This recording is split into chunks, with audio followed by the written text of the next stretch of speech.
नमस्कार, मैं मनीष स्वागत करता हूं आपको अपने इस यूट्यूब चैनल पे।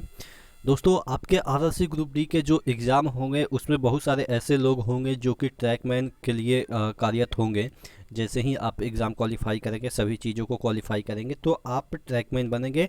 और ट्रैकमैन के बारे में ऐसा अफवाह फैलाई जाती है कि ट्रैकमैन की ज़िंदगी भर आपके ट्रैक पे ही गुजर जाती है। तो ऐसा नहीं है। आप देख सकते हैं भास्कर में एक आर्टिकल छपी हुई है आज।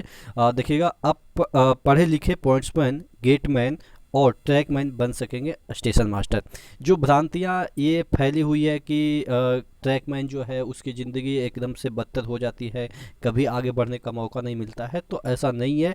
रेलवे के कोई भी डिपार्टमेंट में है, अगर आप सतत प्रयास कर रहे हैं तो कोई आपको रोक नहीं सकता। इवन आपने देखा होगा कि मैं ग्रुप डी ज्वाइन किया था 2 साल पहले, 2.5 साल पहले, और अभी आप देख सकते हैं कि टेक्नीशियन है।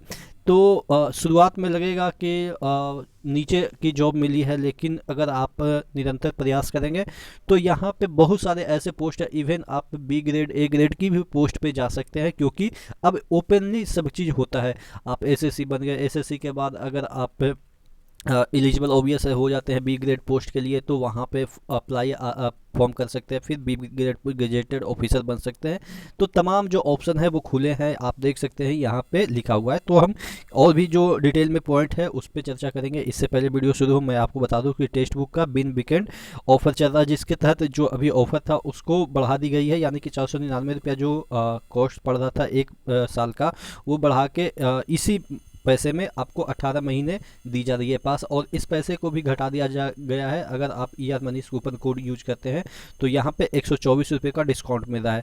आप कोई भी इंडिया का एग्ज़ाम की तैयारी कर रहे हैं, बैंकिंग हो या रेलवे हो या आपके SSC हो या आपके स्टेट PCS हो, UPSC हो, डिफेंस हो, कोई भी एग्ज़ाम हो, सभी एग्ज़ाम की प्रिपरेशन आप इसी के मॉक टेस्ट से कर सकते हैं। और इसमें नंबर ऑफ़ कैंडिडेट इतना ज़्यादा है कि आपको भीड़ में आइडिया लग जाएगा कि अभी और कितना मेहनत करने की ज़रूरत है। अगर आप 100 में 90 ला रहे हैं और सभी लोग 90 ला रहे हैं तो आप समझ सकते हैं कि आपका सिलेक्शन नहीं होगा। 100 में अगर 99 ला रहे हैं तभी आपका सिलेक्शन होगा, क्योंकि ये अगर और भी मॉक टेस्ट लगाते हैं तो 100 में 90 देते हैं तो आपको लगता है कि बहुत सारा हम नंबर ले आए हैं। लेकिन आप जब भीड़ को देखते हैं कि अरे यार ये तो इतना तो सभी नंबर ला रहे हैं, तो हमसे इससे एक्स्ट्रा लाना है। ठीक है, तो ये सब जो चीज़ें हैं एनालिसिस यहाँ पे मिल जाती है। तो नीचे डिस्क्रिप्शन बॉक्स में लिंक दिया हुआ है, वहाँ से चेकआउट कर लीजिएगा।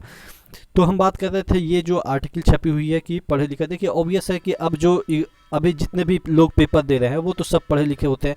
पहले क्या होता था कि आदमी किसी भी तरीके से नौकरी पा लेता था। कोई कूली था तो कोई कुछ था, तो कोई किसी की वजह से नौकरी मिल जाती थी ग्रुप डी में। लेकिन अब क्या है कि अब तो बिना ग्रेजुएट वाले तो कोई लगभग है ही नहीं। वो गलती से बिना ग्रेजुएट वाला आ जाते हैं।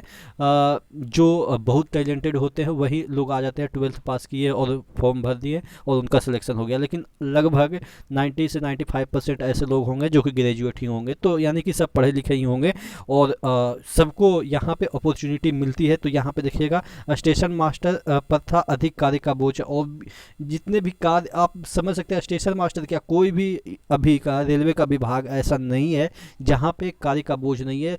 आप अंदर आइएगा तो आपको समझ में आएगा। जिस तरीके से हमने ऑब्जर्व किया, हम स्टेशन टू स्टेशन विजिट करते रहते हैं, क्योंकि हमारा काम ही है उसी तरीके का कि फील्ड वर्क है।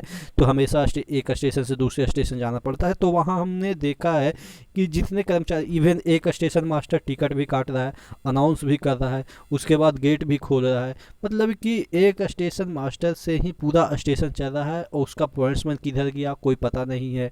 मतलब कि होना चाहिए कम से कम एक स्टेशन पे, छोटे मोटे स्टेशन की मैं बात कर रहा हूँ, कि 5 से 6 कर्मचारी होने चाहिए। एक टिकट काटने वाला हो गया, एक अनाउंस करने वाला हो गया, या स्टेशन मास्टर ही बहुत जगह अनाउंस करते हैं, लेकिन बहुत सारे कर्मचारी होने चाहिए। लेकिन एक ही स्टेशन मास्टर पॉइंट्समैन का भी काम कर रहा है, टिकट का भी काम कर रहा है। तो इस तरीके से आप देख सकते हैं, या आपने भी ऑब्जर्व किया होगा, आप भी तो समय समय पर इधर उधर चलते रहते होंगे। तो ये स्टेशन मास्टर का इतना ज़्यादा वर्कलोड हो गया है कि ऑब्वियस है कि अभी और भी रिक्रूटमेंट होना बाकी है। अब देख लेते हैं इसमें क्या दे रखा है रेलवे के गेटमैन, गैंगमैन। यहाँ पे गैंगमैन वही जो कि ट्रैक पे पेट्रोलिंग करते हैं, उसी को हम गैंगमैन कहते हैं। पॉइंट्समैन को रेलवे स्टेशन मास्टर व गार्ड बन सकेंगे। यहाँ पे देखिएगा, स्टेशन मास्टर और गार्ड बन सकेंगे। रेलवे बोर्ड ने इस बारे में आदेश जारी कर दिए हैं।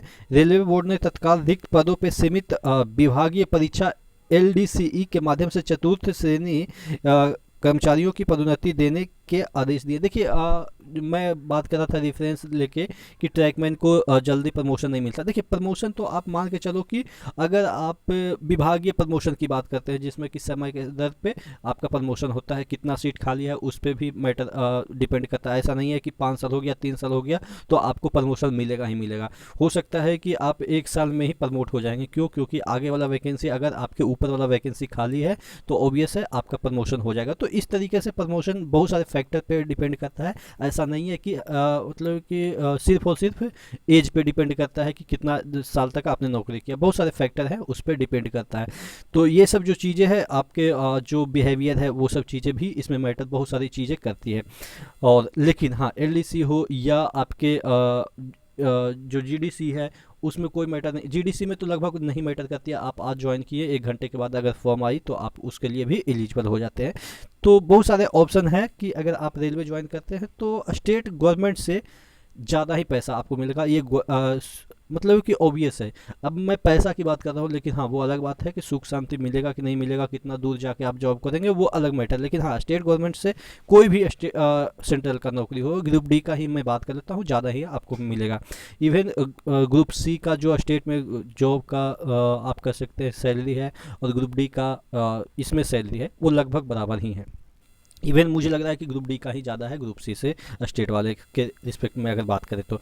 उसके बाद अगर हम बात कर लें यहाँ पे रेलवे में, यहाँ पे देखिए लंबे समय से कई पद रिक्त चल रहे हैं। उत्तर पश्चिम मध्य रेलवे में सैकड़ों की संख्या में स्टेशन मास्टर पद रिक्त है। रेलवे स्टेशन मास्टर के ये आपके जयपुर तरफ से प्रकाशित हुआ है या आप कह सकते हैं अजमेर की ये जो है वो न्यूज़पेपर आपके राजस्थान की है। रिक्त पद पर होने से रेल मंडल के कार्यरत स्टेशन मास्टर पर काम का अतिरिक्त बोझ पड़ रहा था। उन्हें 8 घंटे की ड्यूटी जो है उसके जगह वो 10 से 12 घंटे ड्यूटी कर रहे थे। रेल मंत्रालय व बोर्ड ने अब इस कैटेगरी के रिक्त पदों को विभागीय परीक्षा के आधार पर भरने का फैसला लिया है। इंडियन रेलवे के प्रत्येक जोन में इसके बारे में आदेश पहुंच चुके हैं। उन्होंने बताया कि इस विभागीय परीक्षा में पढ़े लिखे गेटमैन, पॉइंट्समैन, गैंगमैन आवेदन कर सकेंगे। इसके लिए योग्यता स्नातक मांगी गई है। ऑब्वियस अच्छा इसमें बहुत सारे ऐसे भी पोस्ट है जिसका चर्चा नहीं किया गया है, जैसे अपन लोगों का असिस्टेंट ब्रिज हो गया या और भी एसएनटी हो गया। तो बहुत सारे ऐसे भी है जिसका कि चर्चा नहीं किया गया। इसका मतलब ये नहीं कि वो लोग नहीं बन सकते हैं, बस एक सैंपल लिया गया है कि ये लोग बन सकते हैं, यानी कि चतुर्थ कर्मचारी। ऐसा इसमें भी लिखा गया है कि चतुर्थ ग्रेड के जो कर्मचारी हैं। तो चतुर्थ ग्रेड में बहुत सारे पोस्ट आते हैं। आपने भी पोस्ट प्रेफरेंस डाला होगा तो आपने देखा होगा कि बहुत सारे आते हैं। तो हाँ एलडीसी में तो नहीं हो सकते हैं, लेकिन हाँ एलडीसी में अपने विभागीय जैसे कि क्या होता है ना, ट्रैक मेंटेनर जो है वो कहते हैं कि ट्रैकमैन ही रह जाते हैं, उसका एलडीसी आती नहीं है। आप भाई आप देखना कि जो आपके ट्रैकमैन है वो डायरेक्ट जेई बन जाते हैं, ठीक है ना। TM4 से डायरेक्ट जेई बन जाते हैं। हाँ वो कुछ अलग क्राइटेरिया फुलफिल करना पड़ता है कि आपको 3 साल नौकरी किया है कि नहीं किया है, आपके बीच में कोई गैप नहीं हो, यानी कि आप कहीं भाग नहीं गया हो। तो इस तरीके से जो परीक्षा आती है उसको डायरेक्ट आप दे के जेई बन सकते हैं। तो बहुत सारा इसमें ऑप्शन है। अगर आप ज्वाइन करते हैं तो अच्छी चीज़ है कि आपके पास ऑप्शन खुले रहेंगे, आप सतत प्रयास करते रहेंगे, पढ़ाई करते रहेंगे तो आपके लिए ऑप्शन हमेशा खुले रहते हैं। तो यही समझाने के लिए कि अगर आपको इन फ्यूचर ट्रैकमैन मिल भी जाता है तो डिमोटिवेट नहीं होना है कि हमें तो ज़िंदगी भर यही हथौड़ा लेके घूमना है, पेट्रोलिंग करना है। तो ऐसा नहीं है, यहाँ पे सब लोग आगे बढ़ जाते हैं, आप लोग भी बढ़ जाएंगे। ठीक है, तो नेक्स्ट वीडियो मिलते हैं, तब तक के लिए धन्यवाद।